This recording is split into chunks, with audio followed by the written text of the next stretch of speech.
بسم اللہ الرحمن الرحیم۔ السلام علیکم ناظرین، آج کی اس ویڈیو میں ہم یہ جاننے کی کوشش کریں گے کہ عثمان غازی کے اوصاف کیا کیا تھے، انہوں نے اپنی زندگی کس طرح گزاری۔ جی ناظرین، ارطغرل غازی کے بیٹے عثمان میں وہ تمام اوصاف پائے جاتے تھے جو ایک بانی سلطنت کے لیے ضروری ہیں۔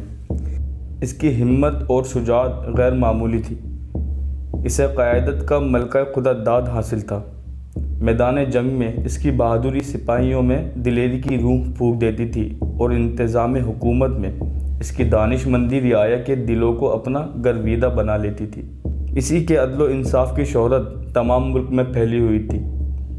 عثمان غازی کی عدالت میں ترک و تاتار، مسلم و عیسائی سب برابر تھے۔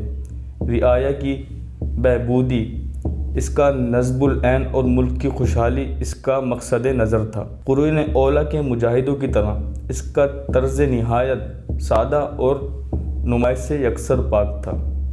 دولت اس نے کبھی جمع نہیں کی، تمام مال غنیمت غریبوں اور یتیموں کا حصہ نکالنے کے بعد سپاہیوں میں تقسیم کر دیتا تھا۔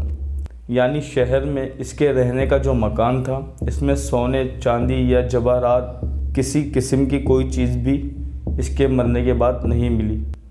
صرف ایک کفتان، ایک سوتی امامہ، لکڑی کا ایک چمچہ اور ایک نمک دان، چند خالص عربی گھوڑے، زراعت کے لیے چند بیل۔ ان خصوصیات کی وجہ سے اس کی ہر دل عزیزی عام تھی۔ چنانچہ تخت نشینی کے موقع پر جب اس کی تلوار، جو ابھی تک محفوظ ہے، اس کے جانشینوں کی کمر سے باندھی جاتی تھی تو ساتھ ساتھ یہ بھی دعا کی جاتی تھی کہ خدا اس میں بھی عثمان ہی جیسی خوبیاں پیدا کرے۔ جی ناظرین، یہ عثمان غازی کے اوصاف تھے جو اس ویڈیو کے ذریعے ہم نے آپ کو بتانے کی کاوش کی۔ اس ویڈیو کو دیکھنے کا بہت بہت شکریہ۔